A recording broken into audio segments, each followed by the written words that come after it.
Comment voyez-vous maintenant l'avenir de votre pays? Oh, l'avenir de mon pays?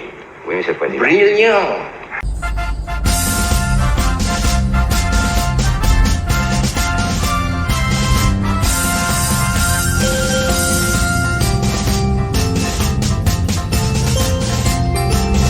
Baik, pada saat ini saya sudah berada di Museum Perumusan Naskah Proklamasi dan di belakang saya ini adalah museumnya.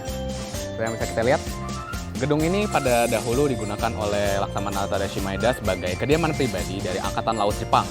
Sekarang gedung ini menjadi Museum Perumusan Naskah Proklamasi yang terletak di Jalan Imam Bonjol 1, Jakarta Pusat. Sebelum menjadi rumah Laksamana Tadashi Maeda, bangunan ini dipakai sebagai kediaman resmi konsulat kerajaan Inggris. Rumah yang dibangun pada 1927 ini oleh Johann Friedrich Ludwig Wartenberg sebagai arsiteknya. Saat pendudukan Jepang di Indonesia, rumah itu beralih fungsi menjadi kediaman Laksamana Tadashi Maeda sejak 1942 sehingga 1945.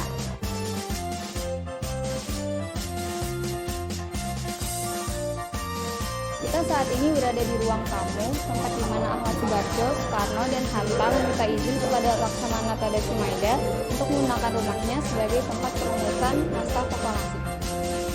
Setelah diizinkan, Laksamana Tadashi Maeda pamit beristirahat ke kamar atas. Kemudian Soekarno, Hatta, dan Ahmad Subarjo menuju ke ruang makan ini untuk merumuskan naskah proklamasi. Mereka juga ditemani 3 pemuda yang mengawasi dari jauh. Setelah naskah proklamasi selesai dirumuskan, Soekarno menuju ke ruangan besar tempat saya berdiri saat ini dan membacakan naskah tersebut kepada 40 hingga 50 hadirin yang datang pada saat itu. Disinilah terjadi perubahan naskah hingga pemilihan tempat proklamasi serta orang yang akan membacakannya. Setelah naskah disetujui oleh para hadirin, Soekarno memerintahkan Sewiti Melik untuk mengetik ulang naskah proklamasi yang masih berupa tulisan tangan Soekarno. Ruangan kecil ini menjadi saksi bagi pengetikan naskah bersejarah tersebut. Setelah pengetikan naskah proklamasi telah selesai, Soekarno dan Hatta menandatangani naskah tersebut di atas piano ini, tepat di depan ruang pengetikan di bawah tangga.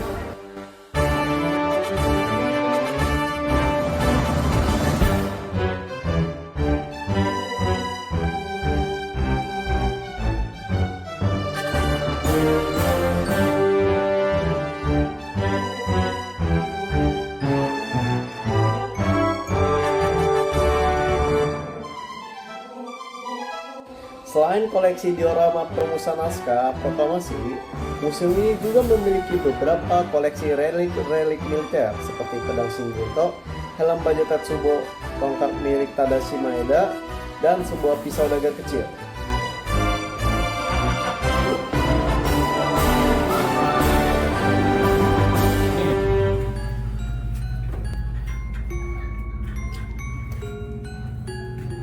Saat ini saya berada di dalam bangkar perlindungan bawah tanah yang digunakan oleh penghuni rumah Tadashi Maeda sebagai tempat berlindung ketika ada serangan udara.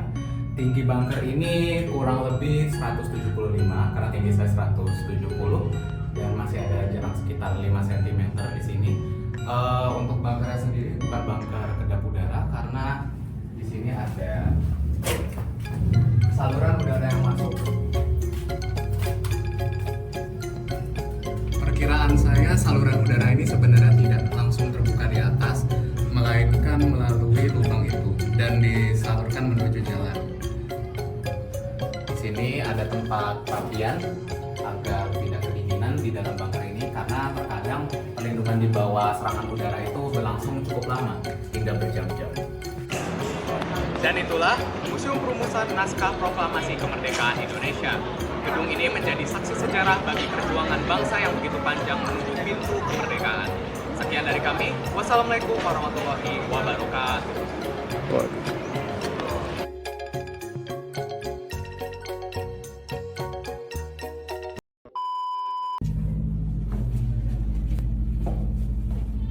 Landscape painting.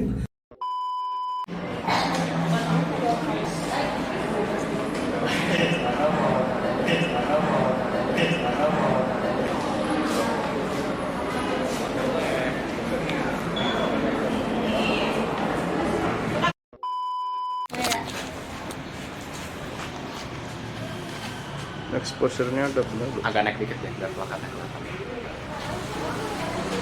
satu dulu. Dan itulah Museum Perumusan Naskah Proklamasi Kemerdekaan Republik Indonesia.